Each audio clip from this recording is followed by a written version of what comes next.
弟兄姊妹平安，每日靈修，日日靈修主嘅話語，宣揚主嘅恩典。今日嘅經文係歷代志上16章23節，全體都要向耶和華歌唱，天天傳揚他的救恩。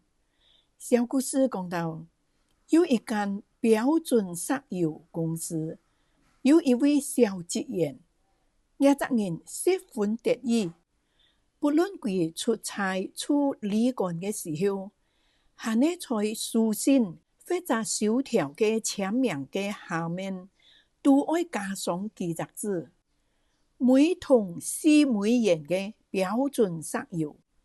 佢後來因為咁樣，並且嘅同事喊佢做每桶4美元，而家嘅真名反倒冇人家陷害。董事長知道這件事後，就講：竟然有努力宣揚公司生意嘅職員，我愛見佢。幾年之後，董事長辭任啦。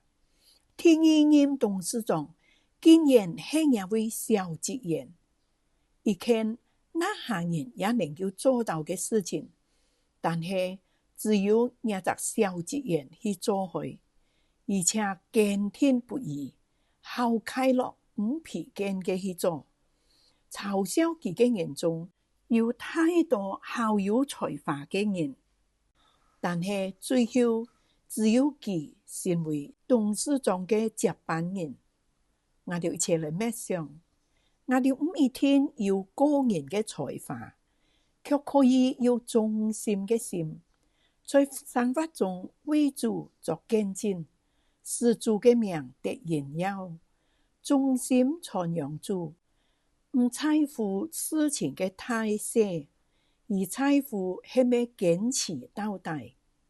我哋一齊嚟禱告。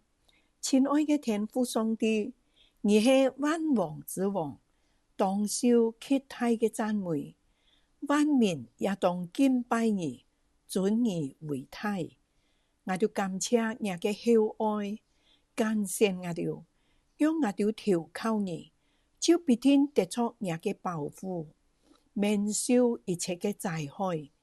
求主賜俾我哋智慧和勇氣，曉得在生活中宣揚你嘅救恩，彰顯你嘅大愛，日日歌頌讚美你嘅名。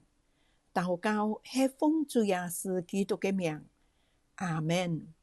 重溫今日嘅經文，歷代志上16章23節，全體都要向耶和華歌唱，天天傳揚他的救恩。